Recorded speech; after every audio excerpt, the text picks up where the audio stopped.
Assalamualaikum warahmatullahi wabarakatuh.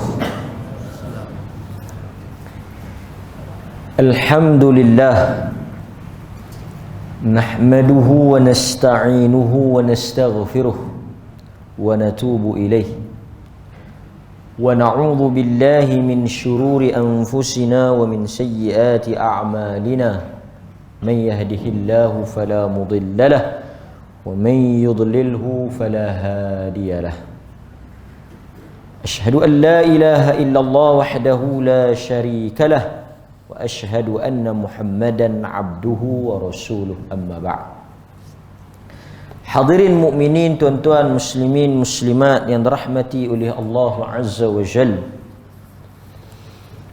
kita bersyukur kepada Allah kerana pada malam ini kita dapat sekali lagi mengadakan kelas ataupun kuliah di masjid ini.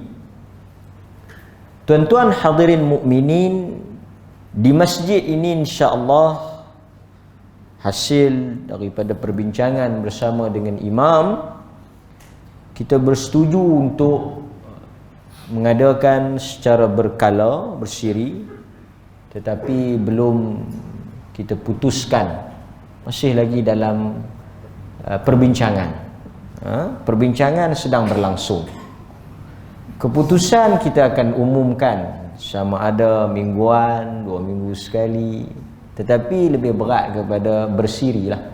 Jadi harap tuan-tuan sabar menanti keputusan hasil daripada perbincangan di antara pihak saya dengan Tuan Imam. Boleh?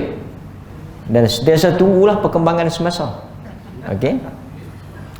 Oleh kerana di sini kita akan adakan secara berkala atau bersiri, saya melihat ada perkara yang boleh kita baca secara bersama, berhubung dengan satu bahagian daripada kitab Riyadhus Salihin. Jika tuan-tuan ada, boleh bawa terjemahannya dalam kuliah yang akan datang.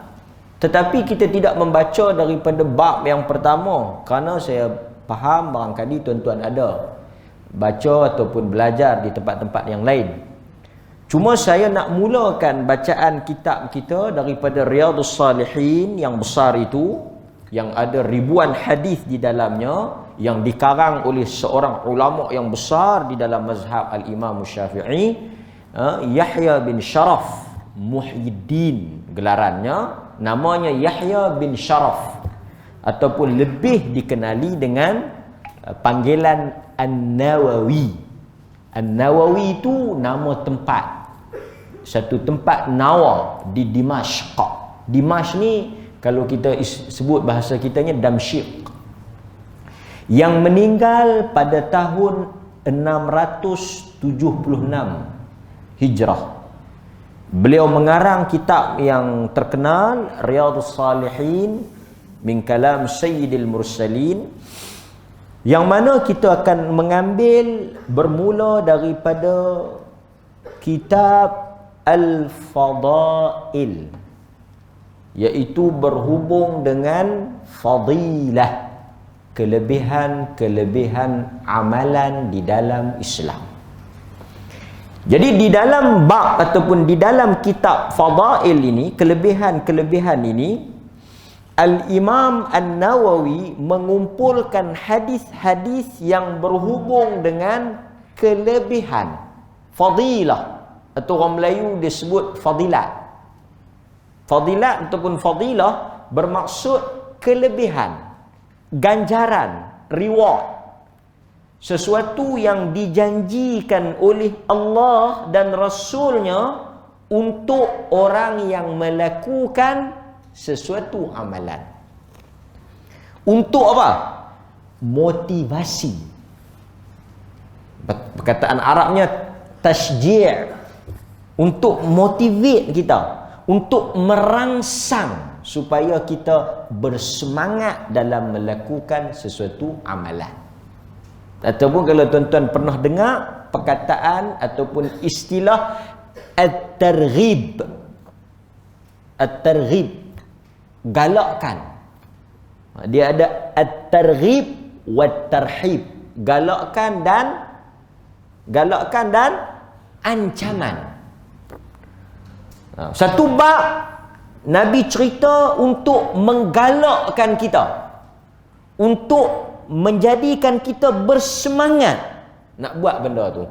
Kamu buat macam ni, kamu dapat apa? Kamu buat macam ni, apa Allah janjikan untuk kamu. Ini satu kaedah. Satu lagi, untuk menakutkan. Tarhib, untuk menakutkan. Ancaman. Pasal itu Nabi ni dia punya sifat dia basyiran wa nadhira, sebagai pemberi tahu khabar gembira dan sebagai pembawa ancaman.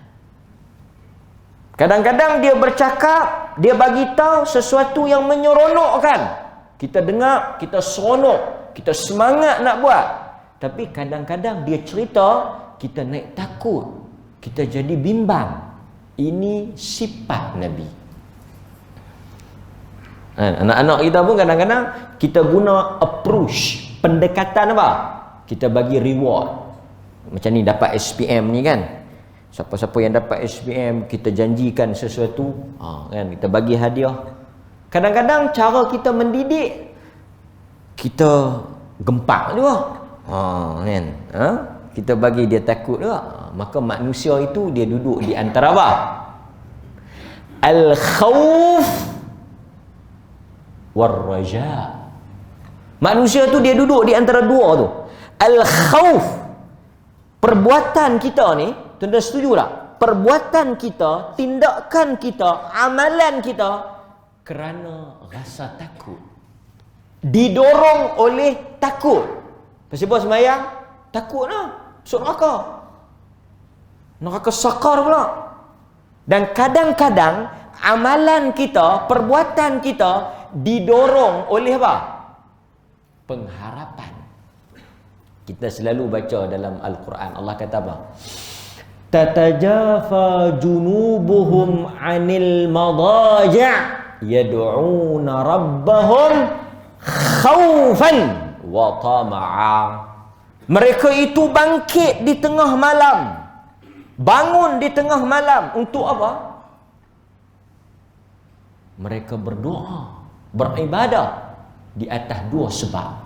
Satu, khaufan, kerana mereka takut. Mereka takut.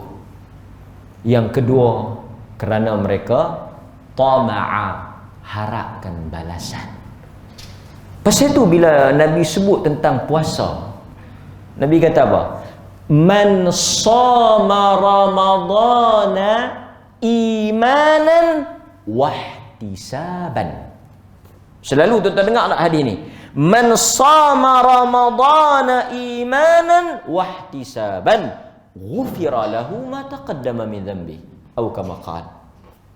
Sesiapa di antara kamu yang berpuasa di atas dua sebab. Iman, kerana iman. Yang kedua, ihtisaban, mengharapkan balasan. Allah akan ampun. Macam tuan-tuan malam ni, meredah kegelapan malam, meredah hujan, mari daripada jauh untuk duduk dalam majlis ilmu, mesti ada sesuatu yang diharapkan. Selain daripada menuntut ilmu, tuan-tuan mengharapkan pahala. Apatah lagi sekarang ni kita dengar dan kita saksikan kematian yang begitu banyak. Takut tak? Takutlah. Kadang-kadang masjid pun, dah malam ni mainlah, ada kenduri. Tu apa dia tu? Tu apa dia tu? Tu rangsangan, galakkan. Kita pun daripada korang nak mai, dengar kenduri, makan peri, rasa terangsang. Tapi tak berapa nak pi lagi. Macam mana abang? Nak pi dak bulan ni? Itulah dia kata dah buat kenduri, tapi aku hujan pula. Dia kawan cik dia mati kemarin, umur sama dengan kita. Hang siap. Hampir siap. Tadi duk orang paling tak. Tapi duk nak pi dah pasal makan. Tapi tak berapa nak pi sangat. Dengar mati. Terus. Kan pelekat tu tak tukar. Manusia. So dia perlukan satu perkara yang nak bagi switch, spark, nak bagi satu percikan untuk dia bergerak ke arah itu. Nampak? Maka hadirin mukminin, kita memilih daripada Riyadhus Salihin kitab Al-Fadail pada menyatakan tentang kelebihan-kelebihan amalan, keutamaan-keutamaan amalan. Mudah-mudahan kita dapat satu semangat. Tak salah tuan-tuan buat satu amalan, tuan-tuan tanya, ini dapat apa ustaz? Sebab soalan ini telah ditanya oleh sahabat. Sahabat ada tanya Nabi dah. Dia kata, ya Rasulullah, ayyul a'mal? Apakah amalan yang Tuhan suka? Apakah amalan yudkhilumun nas al-jannah an-nar? Apa amalan boleh masuk syurga? Apa amalan yang boleh masuk neraka? Orang tanya dah. Bukan kita tanya, sahabat tanya dah. Sahabat tanya apa dia? Amalan ahabbul a'mal. Apa amalan yang paling Tuhan suka? Apa amalan yang besar pahala? Apa amalan yang Tuhan buh dalam syurga? Untuk apa? Untuk nak bagi semangat. Okey, itu apa yang kita nak mengaji di sini dengan izin Allah. Nampak? Okey, hadirin mukminin. Di bawah kitab kelebihan ataupun fadilat ini, Al-Imam An-Nawawi rahimahullahu ta'ala, dia banyak tau di bawah ni. Kalau kita boleh sebut sikit kat tuan-tuan apa yang ada sebagai pengenalan kepada seperti kelebihan membaca Al-Quran, kelebihan berwudu, kelebihan azan, kelebihan sembahyang fardu, kelebihan berjalan menuju masjid, kelebihan duduk menunggu masjid, kelebihan sembahyang berjamaah, kelebihan sembahyang sunat rawatib, kelebihan sedekah, kelebihan puasa, kelebihan haji. Oh banyak semua cerita bukan hukum sembahyang tu, kelebihan dia. Maknanya apa kita dapat? Kadang-kadang kita dengar kan. Okey. So malam ni nampak satu ibadat yang disenaraikan ataupun dibincangkan oleh Al-Imam An-Nawawi rahimahullahu ta'ala, iaitu kelebihan membaca Al-Quran. Kelebihan membaca Al-Quran. Okey tuan-tuan, sebelum hadis yang pertama, nombor satu, ini penting ni. Nombor satu, kita semua yang dalam masjid ni bersepakat, bersetuju bahawa membaca Al-Quran adalah sebaik-baik zikir. Tak ada siapa nafikan yang paling bagus, yang paling baik, yang paling istimewa, yang paling besar baca Quran. Soal kita baca ke tak tu nombor dua. Soal baca ke tak baca tu cerita lain. Soal yang pertama, semua sepakat baca Quran bagus. Dan kita akan tengok hadis-hadis tentang kelebihan baca Quran. Supaya mungkin kalau kita duk baca sikit, kita jadi rajin lebih sikit lepas ni. Ataupun mungkin kalau kita tak ada lagi semangat, kita dengar malam ni, kita naik semangat. Itu tujuannya. Nampak? Okey. Cuma saya nak ingatkan tuan-tuan, pasal benda ni sangat banyak. Dan saya harap tuan-tuan boleh ambil benda ni sebagai ingatan yang penting. Tuan-tuan, di antara benda yang bahaya, ni saya sebut awal ni, kita sebut awal ni pasal penting lah. Benda awal ni benda penting. Tak ada siapa kata baca Quran tu tak bagus. Tetapi nak diingatkan, di antara benda yang banyak bukan sikit tau, banyak tersebar dalam masyarakat, bukan hari ni saja, sejak daripada zaman dahulu kala, hadis-hadis tentang kelebihan membaca surah-surah tertentu yang palsu. Banyak.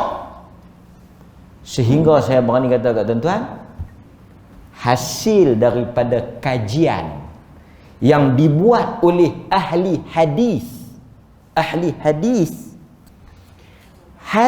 kelebihan surah ni yang sahih 11 ke 12 buah ya. Dan sebahagiannya kita akan baca yang sahih. Dengar, yang sahih tu 11 ke 12 buah hadis. Selain daripada tu, sama ada dhaif ataupun maudhu', sama ada hadis tu lemah ataupun palsu. So bila lemah ataupun palsu, hadis tu tak boleh dijadikan sandaran. Tuan-tuan tahu tak?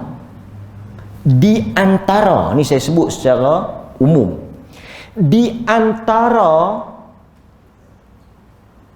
punca tersebarnya hadis palsu adalah kerana kelompok yang buat reka tentang kelebihan surah. Pok ni, pok duk reka baca surah tu, baca surah ni, baca surah Al-Kautsar akan hilang dahaga. Bisa dengar? Tak sahih. Dia pun lapak ayat inna a'tayna dia tak duduk lapak. Palsu. Sekali lagi kita akan sebut sikit-sikit lah. Tapi tuan-tuan, saya nak sebut ni fakta. Di antara orang tahu kata hadis palsu ni pengakuan daripada orang yang buat. Banyak cara kita boleh tahu hadis tu palsu. Salah satunya pengakuan daripada tertuduh yang reka tu. Dalam sejarah ilmu hadis,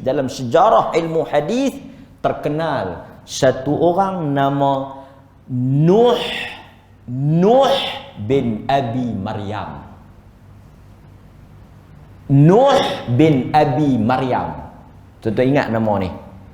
Dia punya kunyah dia Abu Ismah. Digelar Nuh Al-Jami'. Dia ni banyak, tapi orang tu lah juga. Nama dia Nuh bin Abi Maryam. Dia ni siapa dia? Antara orang yang ditangkap mengaku buat hadis palsu. Dia duduk, dia reka. Baca surah ni kelebihan dia apa? Baca surah ni kelebihan dia apa? Baca surah ni kelebihan dia apa? Antara orang yang paling banyak reka, ditangkap, dia mengaku dan dihukum bunuh, Nuh bin Abi Maryam. Nuh Al-Jami'. Lepas orang tangkap dia, orang panggil dia mai. Ini disebut oleh Al-Imam Ibnul Jauzi dalam kitab dia Al-Mawdu'at. Orang panggil dia mai. Orang tanya, Nuh, apa sebab hang duk reka hadis-hadis palsu ni? Dia mengaku banyak, ribuan dia reka. Dia tak pasal apa hang reka. Dia kata, tuan-tuan tengok dia punya niat dia. Dia kata sesungguhnya, tuan-tuan tahu hadis palsu? Dia kata buat macam ni, Nabi SAW kata baca surah ni pahala dia ni, baca surah ni pahala dia ni. Dia yang buat. Lepas tu dia pergi kata, Nabi kata dia bohong, dia berdusta. Orang tanya pasal apa? Yang hampir reka. Dia kata, aku melihat, ni pengakuan dia yang direkodkan, aku melihat ramai manusia tak baca Quran. Yang menyebabkan aku buat reka kelebihan Quran ni, pasal aku tengok ramai pakat duk tak mau baca Quran, ramai tinggal Quran, depa duk kalut mengaji fiqh Abu Hanifah dengan Maghazi Ibn Ishaq. Depa duk kalut mengaji fiqh, duk kalut mengaji sirah, duk tak mau baca Quran. So aku pi reka hadis palsu dengan niat supaya bila depa tengok ada kelebihan, depa balik mai baca Quran balik. Dia punya niat, intention dia, matlamat, objektif dia sangat murni. Dia nak tarik orang mai baca Quran. Dia nak suruh orang baca Quran. Macam mana dia nak suruh orang baca Quran? Dia pi burung atas nama Nabi, reka hadis palsu supaya orang naik semangat. Mau kalau duk pakai buah kat kampung kita, apalah salahnya, niat dia bagus. Duk pi Penang 2-3 Penang duk jadi cakap macam Penang. Apalah kita duk kalut, baguslah. Dia nak tarik orang baca Quran. Yang kita duk kalut orang tak baca Quran ni pasal apa? Pilah kalut orang yang tak baca Quran tu. No. Palsu, pembohongan, satu benda yang direka, disandarkan kepada Nabi, tetap jenayah di atas apa niat sekalipun. Atas apa tujuan sekalipun, walaupun tujuan dia baik, objektif dia bagus, tapi itu satu jenayah. Nabi kata, man kadzaba alayya muta'ammidan falyatabawwa maq'adahu minan nar. Hadis Muslim. Muslim letak nombor 1 hadis tu. Dan mukadimah dia. Siapa bohong atas nama aku, benda yang aku tak kata, dia kata aku kata, sesungguhnya Nabi tak kira apa niat dia pun, apa tujuan pun, dia bohong, dia sandarkan sesuatu yang aku tak cakap, dia sandarkan. Falyatabawwa maq'adahu minan nar. Maka satu tempat duduk dalam neraka untuk dia. Nabi tak kata pula kalau dia bohong tu bagus tak apalah, kalau dia bohong hak tak elok, dia jual nama aku hak tak elok, dia kena. Dah sama. Maka sebab itu hadirin mukminin, Nuh al-Jami'. Orang kata jami', jami' ni himpun. Nuh al-Jami' ni, dia ni Nuh yang menghimpunkan semua benda, melainkan cakap betul. Maka hadirin mukminin, pasal itu bila orang mari SMS tanya, dia kata ni kelebihan surah ni, kelebihan ayat ni, kita kata wallahu taala a'lam, tak sahih. Tak sahih fadilat, bukan tak boleh baca. Setengah orang bila dia hantar mai kat kita, kita kata hadis ni tak sahih. Dinilai oleh ahli hadis, hadis ni tak ada riwayat yang sahih. Oh, tak boleh baca lah. Tak boleh baca apa? Tak boleh baca, bab lain. Kelebihan baca tu tak ada. Bukan kelebihan baca ni, kalau kata yang tu tak sahih, cukup yang kita nak baca 1-2 ni pun dah okey dah. Baca lah. Lepas tu dia tak baca, dia salah ke kita. Dia tak pasal puan, aku tengok tak rajin baca Quran, tak sahih, matilah dia. Kelebihan dia tak sahih. Dan hadis tu tak sahih, kelebihan tu tak sahih, tapi tak ada siapa larang baca. Jadi tu kadang-kadang orang kita dia keliru macam satu sari dua ni. Tak bagi baca derah. Tuan-tuan yang mengaji bahasa Melayu ni, bagi bahasa Melayu ni, bahasa kita tak mengaji pun kita boleh faham ah.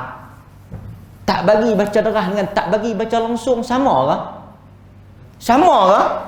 Tak bagi baca langsung dengan tak bagi baca. Anak kita duduk nak lena, anak kita baca derah. Dia tahan baca bagi pelan, terus dia tak baca. Bini kita, mak dia tanya, awak abang tak baca tadi, duk baca elok. Pak kata jangan baca derah. Jangan baca derah yang hang tak baca langsung. Oh, ada beza ke? Ingat sama. Pendah macam ni pun tak boleh faham. Tak bagi baca derah artinya baca pelan, baca juga. Itu ya.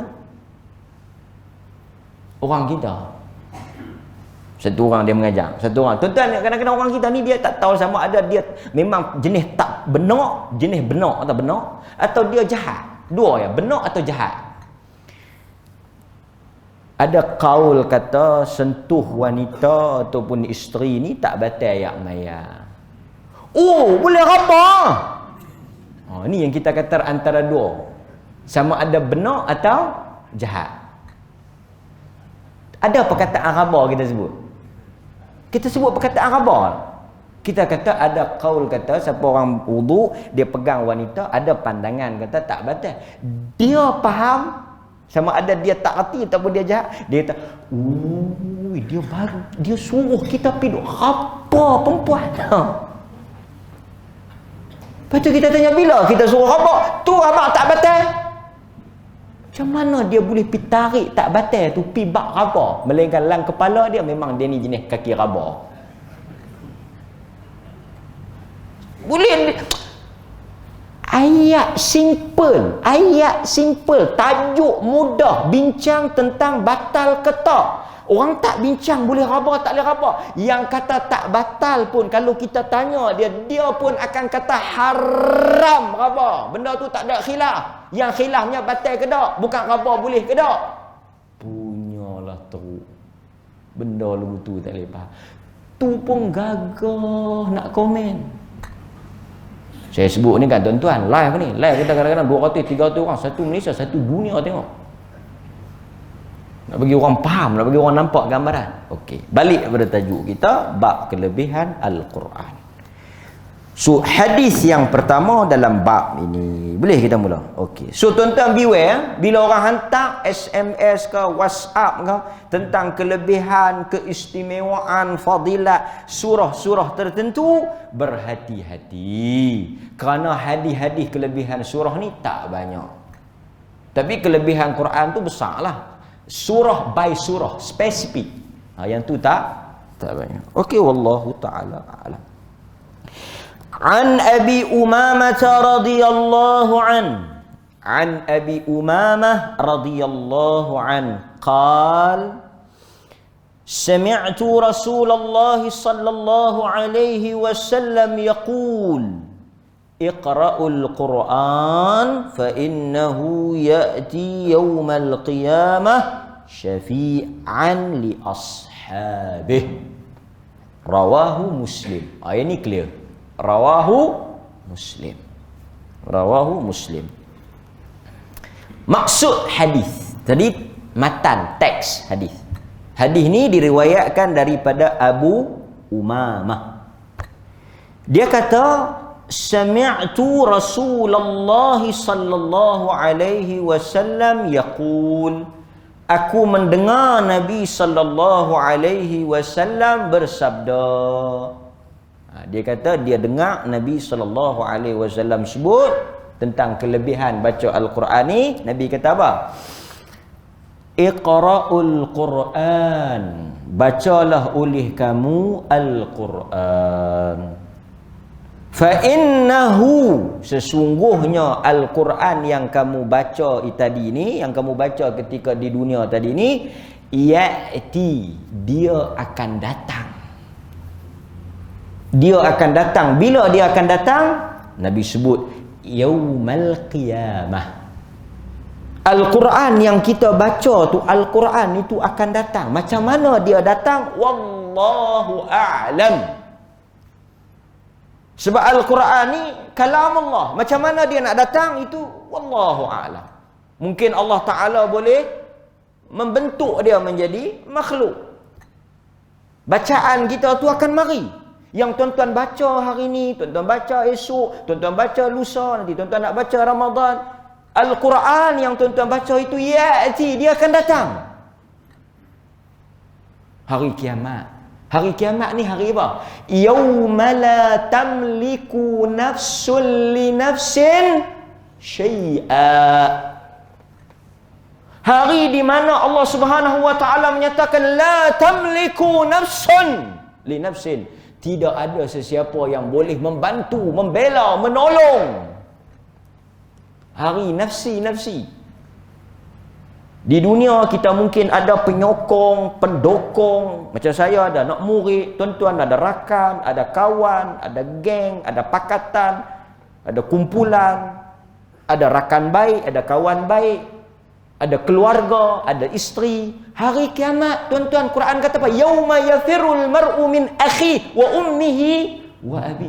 Hari di mana semua orang lari daripada mak dia lari. Tuan-tuan, ada asar ni bukanlah perkataan Nabi, perkataan sahabat. Di antara perkara yang akan berlaku pada hari kiamat, pertemuan di antara anak dengan ibu ataupun anak dengan ayah di hari kiamat ni, yang mana si anak tu dia memberikan suatu kata-kata kepada mak dia. Sahabat tu riwayat, di antara kejadian yang kita akan saksikan, yang kita akan tengok, yang kita rasa kekayaan kita, kedudukan kita yang selalu saya sebut ni, yang kita harap semua ni boleh nak membantu kita. Kalla, Quran kata kalla, sesekali la yanfa'. Tuan-tuan duk baca ayat tu. Al-mal sambung tuan-tuan. Al-mal wal banun, harta dan anak-anak kamu. Apa dia Quran kata? Yauma la yanfa' mal wala banun, hari yang tak berguna. Ni Quran kata tak berguna. Tak berguna tu tak ada harta. Yauma la yanfa' mal wala banun illa man atallaha biqalbin salim. Tak berguna. Dalam asar tu cerita, bila si anak jumpa dengan mak dia, dia tanya apa mak dia nak.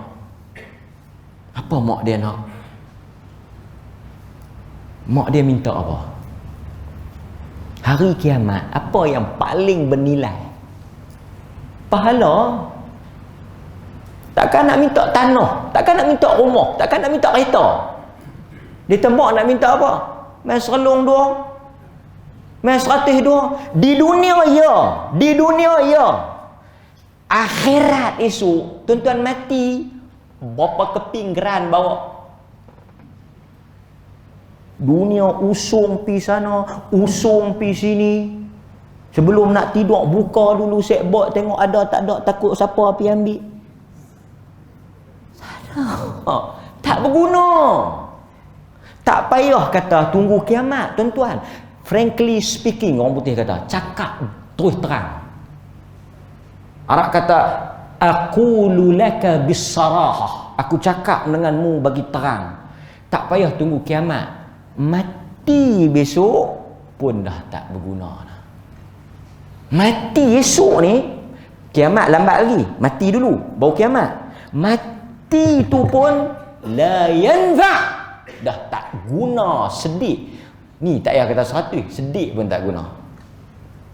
So hari tu mak dia minta apa? Asar sebab sahabat tadi kata apa? Mak dia minta pahala. Dia tebuk mai sikit pahala hang kat aku. Pasal apa pun Nabi kata apa? Baca dak hadis muflis tu. Nabi kata baca dak hadis muflis? Hadis yang mana nak bayar, nak tebus dengan dinar, dengan dirham, tak ada, tak guna, tak boleh. Bayar dengan apa? Pahala semayang, pahala sedekah. Masa tu yang paling bernilai pahala. Apa? Thawabun ajrun. Dia minta kat anak dia, buk main sikit pahala hang. Anak dia jawab, tuan-tuan, dia kasih mak dia, dia cinta mak dia. Tapi tuan-tuan, Quran kata apa masa hari itu? Likulli imri'in yawma idzin sya'nun yughni.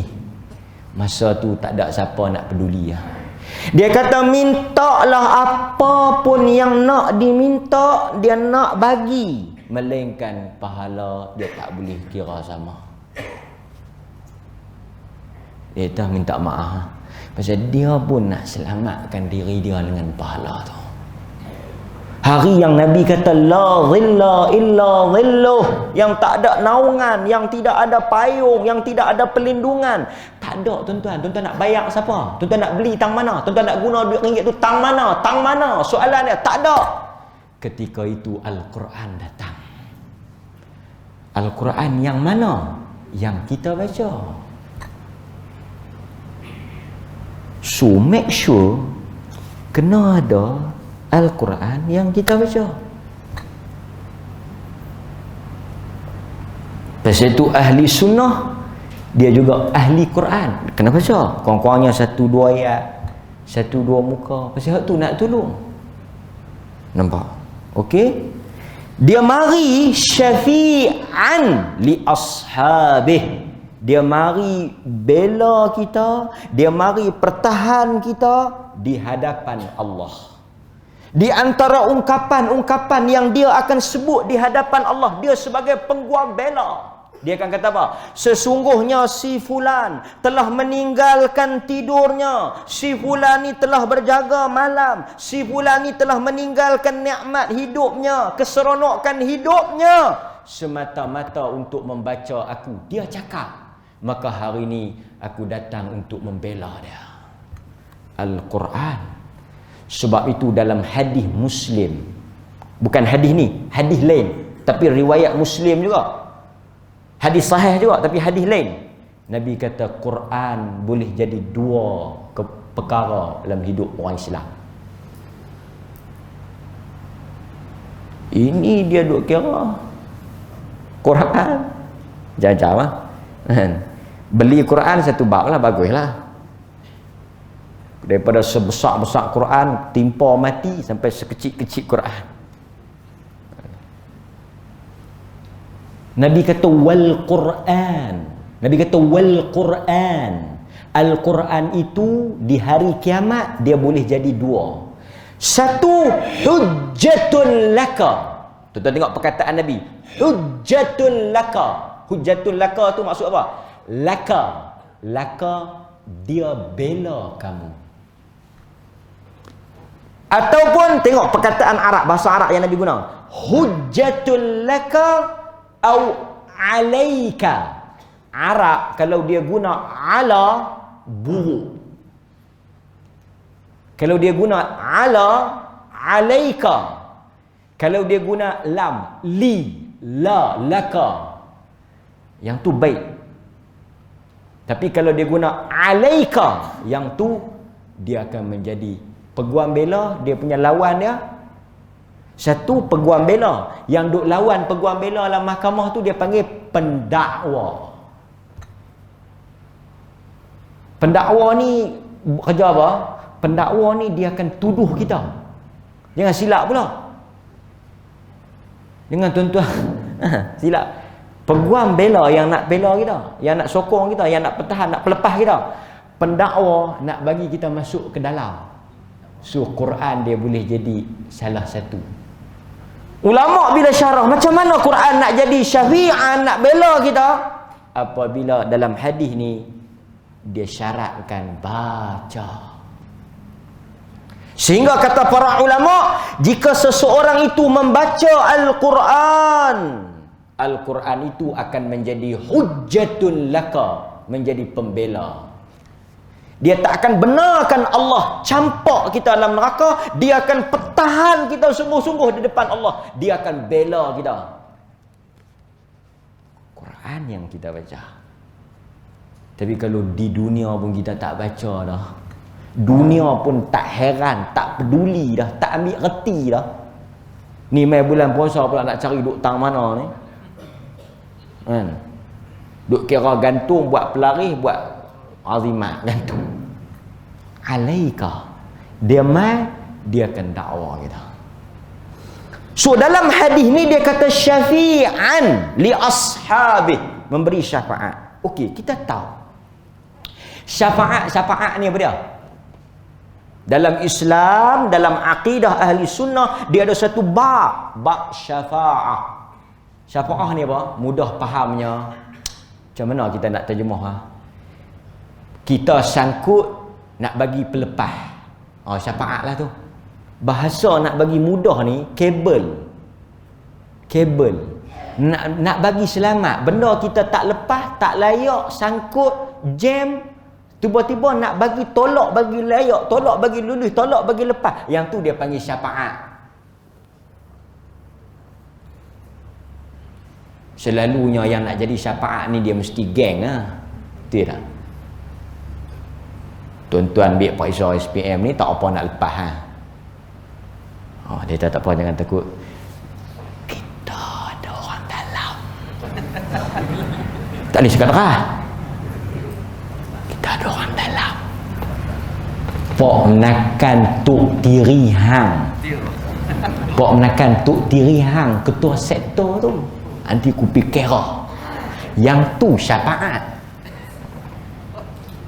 Kita pun bawa dengan penuh tawaduk, khuduk. Dia tak boleh tolong sikit ni, dek beradik juga ni. Dia tolong sikit. Dia pun pegang tok. Tak lepas dia tu ni. Tak ikut syarat. Dia tu aroma ni ada 2 kilo lah itu. Dia tu tak ingat 3-4 malam. Dia tu tinggal luar saya tengok. Kok boleh tolong kok mana. Masa tu kita tak tahu nak abang. Tiba-tiba dia telefon main. Dia main daftar lah dia tu. Allahu Akbar. Picum dia. Kita bagi azan dulu, saat kita sambung cerita syafaat ni. Wallahu a'lam.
Bismillah. Maknanya Al-Quran syafi'an, membantu melayakkan pembacanya untuk masuk ke dalam syurga. Itu maksudnya. Maksudnya mungkin dari sudut kelayakan kita untuk masuk ke dalam syurga tu tersangkut, tak layak, ada masalah. Mari Quran bela kita, lepas. Pasal itu Nabi bagi tahu syafaat dia ni untuk siapa? Nabi sebut jelas kat kita tau. Nabi kata syafaati. Syafaat paling besar Nabi lah. Nabi kata syafaati. Syafaat yang Allah bagi kemampuan untuk tolong orang, untuk menyelamatkan orang ni, syafaati ni, Allah izin aku untuk tolong orang, aku simpan. Siapa dia? Li akabir min ummati. Aku simpan pertolongan aku, syafaat aku untuk menyelamatkan orang yang melakukan dosa-dosa besar daripada umat aku. Pasal apa untuk orang buat dosa besar? Orang buat dosa besar, dia sangkut. Orang yang dosa besar, dia tak layak masuk syurga. Orang yang dosa besar, esok bila timbang, dia akan Jahannam. Masa tu nak harapkan Nabi mat untuk tolak masuk. Pasal tu kita mengharapkan syafaat. Selain daripada Nabi, Al-Quran. Selain daripada Al-Quran, anak yang mati ketika kecil, yang mana Allah kata masuk ke dalam syurga. Allah suruh anak-anak yang mati kecil ni masuk dalam syurga. Dia tak mau masuk. Dia nak masuk bersama ibu dengan ayah dia. Ayah ni syafaat. Maksudnya dengan kebolehan dia nak tolong tu, dia tarik sama yang tak berapa nak lepas. So tuan-tuan, ada siapa nak boleh bagi syafaat? Selain daripada anak kecil yang mati, rakan-rakan yang beriman. Bila kita masuk dalam syurga, kita akan cari keluarga kita, cari adik-beradik kita, cari kawan-kawan kita. Lepas tu kita sebagai ahli syurga tak jumpa mereka dalam syurga. Ni yang kata syafaat ni. Tengok dalam neraka ada. Lepas tu dia introduce. Dia tak kenal tak? Ingat tak? Kita dulu di dunia sekali. Lepas tu kita kenal. Kita pergi cakap dengan Allah, nak angkat, nak tarik, nak bawa mereka keluar daripada neraka. Tak mau biar. Kita keluar awal. Syafaat. Ada juga yang di kalangan umat Nabi Muhammad ni duk tunggu turn nak kena tauk dalam neraka. Tiba-tiba Nabi lalu. Mereka minta Nabi supaya bercakap dengan Allah, cancel supaya mereka tak jadi masuk. Allah perkenan. Pasal Nabi cakap. Syafaat. Al-Quran. Dan dikatakan syafaat lagi, pertolongan lagi, ada sambungan hadis ni. Yang ni sahih. Pasal Muslim. Nabi kata apa tuan-tuan? Tadi umum tadi bacalah Quran, dia akan tolong kamu. Saya dah terang sikit secara ringkas. Di dalam hadis tu, ni tuan-tuan balik pergi baca. Nabi kempen. Pasal saya berani kata Nabi kempen pasal memang clear, memang sahih, Muslim. Nabi kempen baca Az-Zahrawan. Dua Zahra.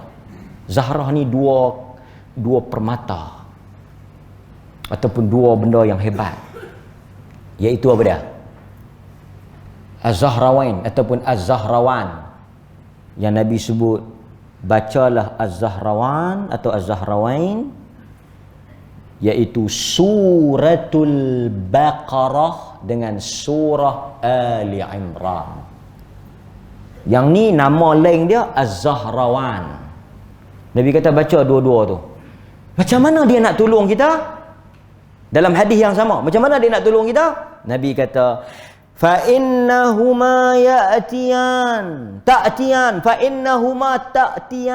Dia akan mai. Dua-dua tu, Al-Baqarah, Ali Imran, dua-dua tu akan mai.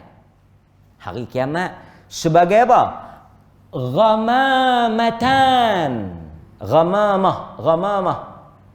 Ghamamah. Awan. Dua surah itu akan transform jadi awan.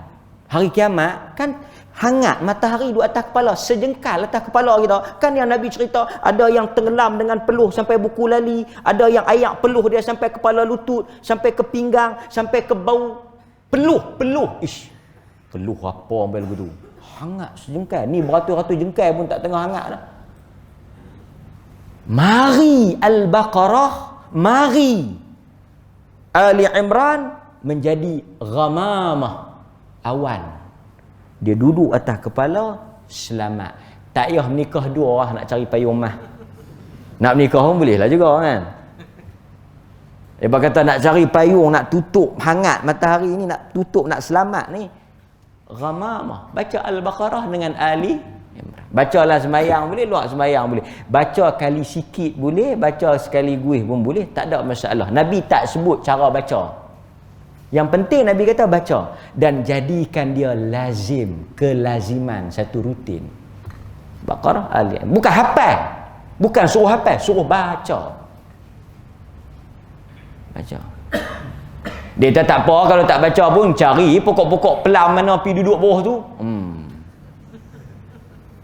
Mau kalau ada pokok-pokok pelau wakah-wakah kau boleh duduk bersandar sementara nak tu. Tuan-tuan, ni kita mangkit esok ni telanjang bogel. Telanjang bogel, tak ada kain baju apa semua, pergi berdiri tengah padang padang mahsyar tu. Tengah padang mahsyar tu. Tahu tunggu apa? Tunggu nak mula hisap tu. Tak tahu bila nak mula. Dengan orang punya ramai, dengan hangat, dengan huru-hara, dengan macam-macam duk jadi. Tiba-tiba mai kat kita ya, awan tu. Orang lain boleh tumpang lah. Dia tak, luih mai aku tumpang sikit. No way man. Hang tak baca. Hang balok. Dia tak apa hang baca, aku isu nak tumpang awan hang. Dah dunia boleh tumpang lah. Kereta ke, tumpang orang lain. Nafsi. Kan? So pasal itu saya kata, kita kalau back to hadis, balik pada hadis, kita tak ada masa nak duk bersabung kalut benda-benda merepek, benda-benda ringan ni. Pasal ni pun nak baca pun Al-Baqarah dengan Ali Imran kat berapa juzu, nak duk baca, nak duk hafal, nak duk perhabis. So tak ada masa untuk benda merepek ni. Okey, seterusnya last dia kata apa? Li ashabih, untuk pemilik atau ada apa pembacanya. Ashabi, kalau kita tengok syarah ulama hadis seperti Al-Imam Al-Munawi, seperti tokoh-tokoh yang lain, dia kata ashab, pemilik, dia tak padan dengan baca. Qari tu baca, tapi dia tak kata qari, dia kata ashab, pemilik. Macam kita kata sahibul bait, sahib ni pemilik. Dia yang tuan punya. Sahibul kitab, tuan punya kitab. Maksud dia pemilik Quran ni siapa dia? Orang yang bukan sekadar baca, faham. Berat sikit. Jadi kalau baca selapis tak apa, dia kena faham. Faham pun bukannya susah. Sekarang ada kemudahan beli tafsir. Beli tafsir Ibnu Katsir. Kalau tuan-tuan nak sip, tuan-tuan pergi kelas-kelas tafsir banyak. Kelas-kelas tafsir.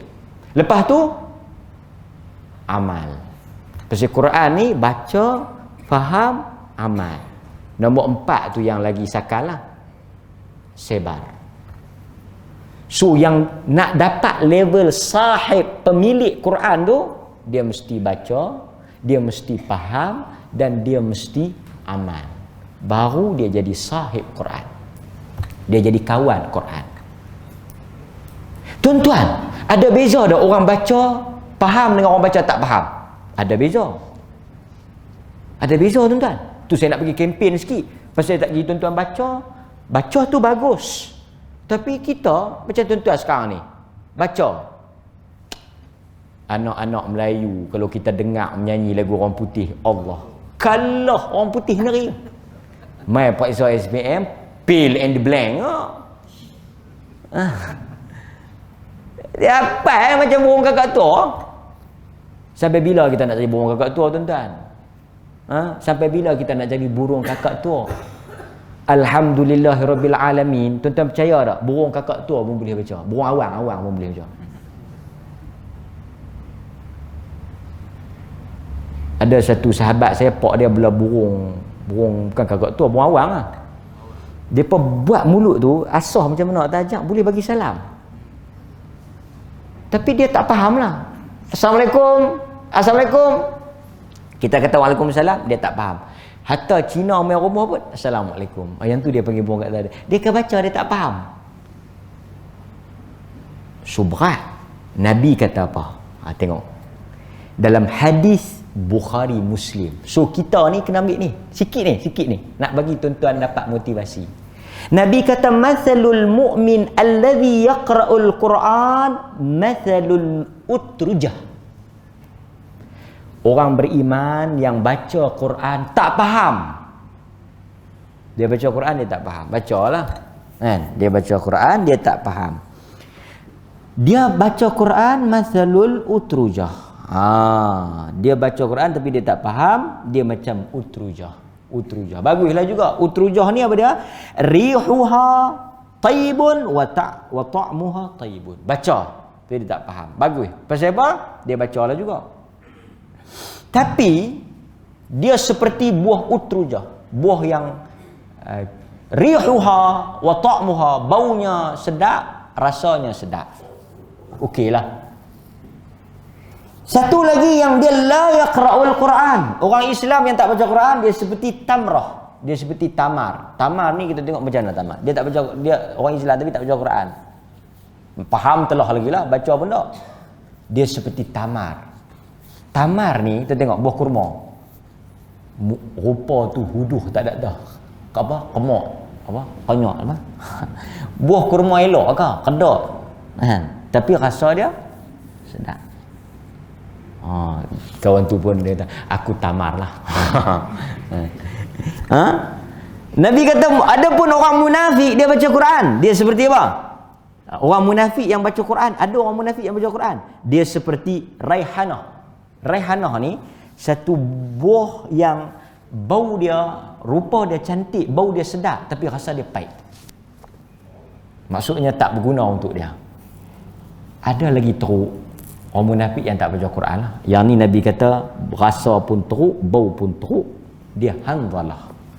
So nampaknya baca saja tak faham dengan baca faham, ataupun baca saja dengan tak baca langsung, memang tak sama. Cuma saya nak sebut apa?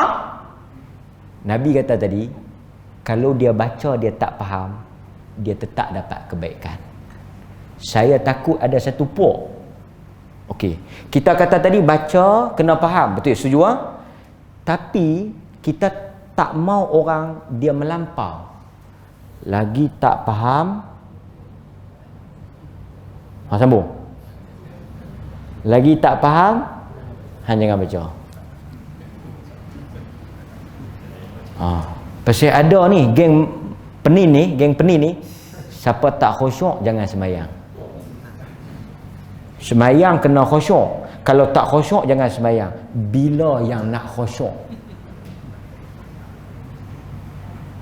Pasal itu kita ni ahli sunnah ni dia tak melampau tau. Dia antara hulu dengan ni. Kita kata kita suruh kempen, suruh faham, tapi dalam masa yang sama baca tetap baca. Dia tak pasal apa abang tak baca Quran. Kita kena faham. Kalau tidak, kalau kita baca pun tak guna. No, baca. Tapi baca sahaja sampai tak ada usaha nak faham, tak bagus. Pasal Quran kalau turun untuk baca, dia tak ada makna lah. Dia tak akan jadi hudan. Quran ni, tuan-tuan tengok Quran, saya sebut lah, dia turun, dia hudan linnas. Tahu hudan? Huda. Tuan-tuan duk nama anak huda. Apa makna huda? Petunjuk, guide. Bahasa Inggeris guide. Petunjuk. Macam mana satu benda nak jadi guide? Saya selalu bawa kan, tuan-tuan, okey, saya baca contoh. Dulu kita tengok map peta. Sekarang kita tak tengok map, kita ada Waze atau Google. Okey, tuan-tuan pergi mana-mana, tuan-tuan tak tahu nak pergi ke mana jalan, tuan-tuan buka Google Map. Nak pergi ke mana kan? Okey, nak tengok. Cantik dah Google tu, tunjuk jalan apa semua, sebut turn left, turn right. Tapi tak faham sebiji habuk pun. Lepas tu kita telefon kawan kita. Dia kata aku tak jumpa. Hang tengok dah, aku dah hantar dekat hang tu location. Aku dah hantar kat hang, aku dah send dekat location tu. Hang buka tak? Buka. Hang baca tak? Baca. Hang tengok tak? Tengok. Hang tu aku tak faham. Lepas tu aku berhenti tepi jalan. Hang tolong mai lah tang ni. So dia mai, dia guide kita. Telefon ada, peta ada, very clear, loud and clear, deras dan jelas. Tetapi kegagalan memahaminya, tak faham. Mungkin tak faham bahasa, mungkin tak faham apa, nak baca kok mana pusing kok mana. Ada guna? Dia tahang ni buat leceh ya. Betul pun tak faham. Susah dia nak ambil. So tuan-tuan, itu Quran. Hudan linnas, tak ada jalan lain, tak ada cara lain melainkan kena faham. Kena faham dia melalui kelas. Tuan kena rajin. Barulah dia ada makna. Barulah Quran itu dia berfungsi sebagai hudalin nas.